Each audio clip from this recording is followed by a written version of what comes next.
Welcome back. Let me get back to you, Mr. Gabam. When you were talking about, you said the legislators are carrying out their responsibilities as they ought to. I believe that's what you said.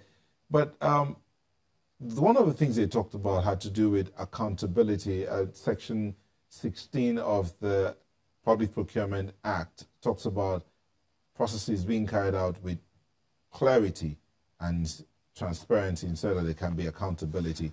Do you think they're right in saying that there are questions that need to be answered as regards this emergency situation in the Northeast?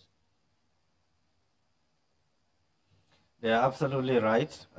They have the powers to investigate. Number two, I think it should be clear. No president has unlimited powers. Every president has limited powers. Even if the acting president is operating within the law.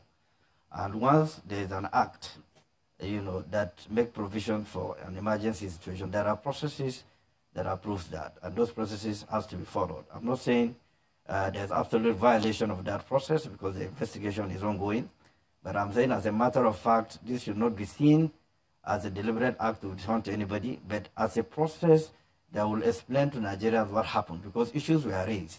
And perhaps Nigerians were not aware such exercises have taken place, unless until when the National Assembly come up with some of these issues. The presidency have not explained to Nigerians that we are carrying this exercise in the overall national interest in an emergency situation. I've been in the executive. I know sometimes how constrained the executive can be, given the situations or the emergency situation that can happen. But then at the same time, if there's a good rapport between the executive and the National Assembly, some of this gap will not happen because they are all part of the government.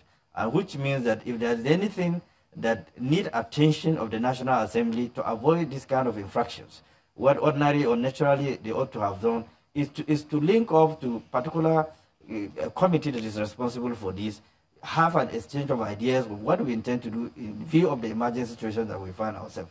But when there is a gap or there's an effort to cut corners, naturally these suspicions are very, very normal. And it's also very normal for a parliament that has the responsibility for an oversight function to do the investigation thoroughly and come out with their report. So I don't want to jump to a conclusion and say that there's a faulty thing somewhere.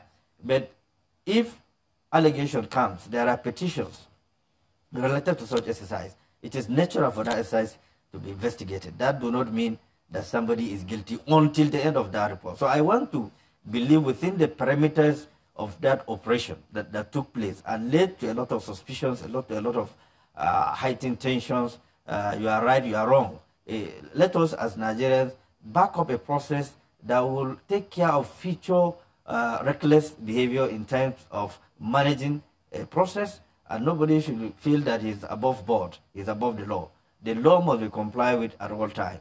I don't want to sound as if I'm taking side, I'm not taking side, but I'm saying that we must allow institutions to function properly, and I think the institutions should continue to function properly. If they do as they're supposed to be, as elected members that represent every constituency, they ought to have done with this long ago, not now at the point of politicking. Election is approaching and is subject to a lot of interpretations and so on and so forth. So for me, the National Assembly should be allowed to function properly. And Nigerians have the mindset of understanding whether they are being rational or otherwise. And Nigerians will judge at the end of the day. So let us not be preemptive in terms of demeaning the process, whether it is right or wrong. No, they have a fundamental responsibility backed by law to have an oversight function. But then the timing of the process might also be questioned because this happened in 2017. How is it that now, a couple of weeks to the next election, that they are coming up with this? That crime have no limit in terms of investigation. You can do it 20 years ago. When situation arises, investigation will come up. It happens all over the world. It's not just peculiar to Nigeria. Like I've said, there's an absence of sense of working together between the executive and the legislature, which is culminating into what we are having today. The deficiency of the system, the decaying of the process, and the respect of the due process that is related to these purchases, supplies, and so on and so forth. Whether there was a bidding, there was no bidding, all those things will be unveiled, and that will take care of the future occurrences within the system. So whether the timing is right or wrong, it was politically or otherwise, first there was a breach of the process. if there was a breach of the process that led to the investigation, now you don't consider whether the timing is right or wrong. So sometimes you can justify a situation for a purpose, and that purpose must be determined. And what transpired, that it didn't just start today. If you remember, the former SGM, Secretary to the Government of the Federation, was associated to all these sort of things that led to his exit out of the government. So it wasn't just today, it has been on. It's just that they are mustering the courage to do it now. Like I've said, they've not been performing according to the dictate of their responsibilities. Otherwise, they would have done it long ago. Whether they have delayed it or not, the fact of the matter, they are dealing with the issue right now. All right. Mr. Ologbodiyan, let's go back a little bit and look at some of the things you said. You said they contravene certain portions of the Procurement Act.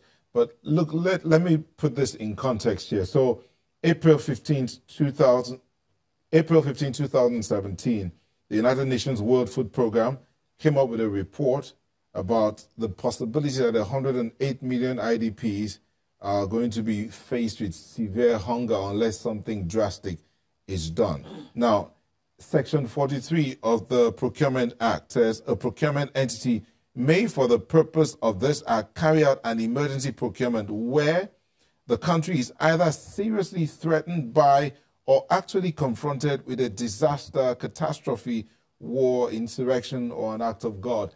Does this qualify for an emergency situation? Well, even where there is an emergency situation, from what you have just read to us, there is no provision that says that due process will not be followed. And that is the position of the House of Representatives. No, Mr. Ologbodiyan, I asked the question, does this qualify as an emergency situation? My position, my own position is that even where it qualifies as an emergency position, it does not change the fact that due process has to be followed. The House of Representatives report declared that due process was not followed. The House of Representatives report is not questioning the situation of whether it was emergency or not. It's addressing the issue of due process. It said there was no bidding and there was no contract. And those who are in position to receive the items have come out to say that they did not receive any item and they did not even cite any. And the people in the IDP camps says such grains were not brought to them. So where are the grains? And where has the money gone to? Don't forget that this government came into office on a promise of fighting corruption. This is a case of corruption, and it should not be swept under the carpet. The House of Rep has brought out its report. The House of Rep has laid its report, and it has been agreed to by every member of the House. There are recommendations made in the report. Naturally, other arms of government or other agencies of government, which the House has asked to continue the investigation, should be allowed to do their job. It's not a matter of coming out to say that, oh no, this is witch hunting. It doesn't flow in that direction. We are a country governed by rule. We are a country governed by law.